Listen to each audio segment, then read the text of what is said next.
Aujourd'hui, on va parler panneaux solaires et panneaux solaires en exposition plein est. Salut, c'est Sylvain. Alors, on se retrouve dans cette nouvelle vidéo pour parler de nouveaux panneaux solaires et cette fois-ci des panneaux solaires qui sont en exposition plein est.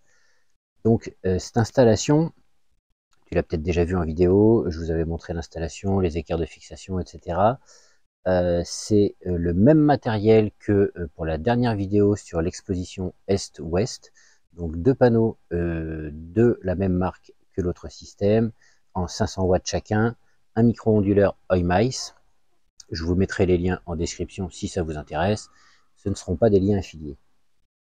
L'idée, c'est de comparer cette installation donc, qui est plein Est contre l'installation Est-Ouest et voir un petit peu ce que ça donne et quel serait l'intérêt en tout cas pour cette installation. Pour rappel, cette installation est donc en inclinaison de 15 degrés par rapport au mur, donc 75 degrés par rapport au sol.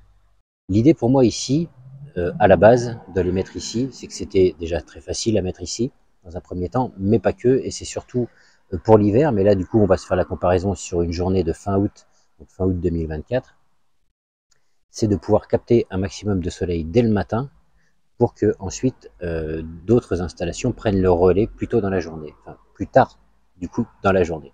Donc pour comparatif entre l'installation Est-Ouest et l'installation plein Est ici, donc j'ai pris la journée du 27 août.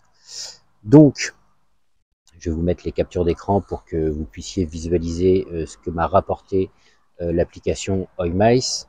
Donc pour l'installation Est-Ouest, sur la journée, on a produit 4,9 kWh, contre ici en exposition Est, on a produit quand même 4,2 kWh. Donc c'est pas déconnant par rapport à l'installation, donc à la fois Est-Ouest, mais aussi plein Sud finalement.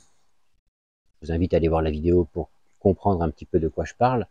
La seule différence finalement donc entre ces deux installations, c'est que celle-ci va capter les rayons du soleil forcément bien plus tôt le matin et bien plus en ligne le matin quand le soleil est à l'est.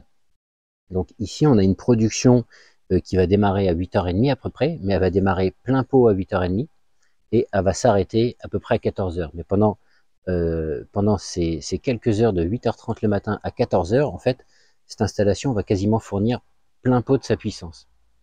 Et puis après, ça va s'éteindre après 14h parce que comme là, on se retrouve très très vite à l'ombre finalement.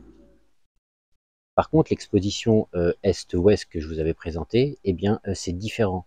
On ne va pas monter en puissance dès le matin comme celui-ci. On va démarrer tout pareil à 8h30, mais on va plutôt finir en fin de journée à 17h30, où le soleil commence à passer à l'ouest et devenir assez bas à cette période de l'année. Donc, des panneaux installés à l'est, ça peut ne pas être déconnant si on veut ici, si déjà on n'a pas le choix, parce qu'il y a des endroits, vous avez peut-être des configurations où peut-être que le seul endroit c'est plein est, et c'est surtout qu'on va pouvoir capter du soleil très tôt le matin, et ce qui va potentiellement être intéressant l'hiver. Voilà, donc je trouvais ce petit comparatif intéressant, je voulais vous le partager. Donc la vidéo va être très courte, hein, mais voilà. Donc 4,9 kW avec une exposition sud, mais des panneaux inclinés est-ouest, et 4,2 kW avec des panneaux qui sont plein est.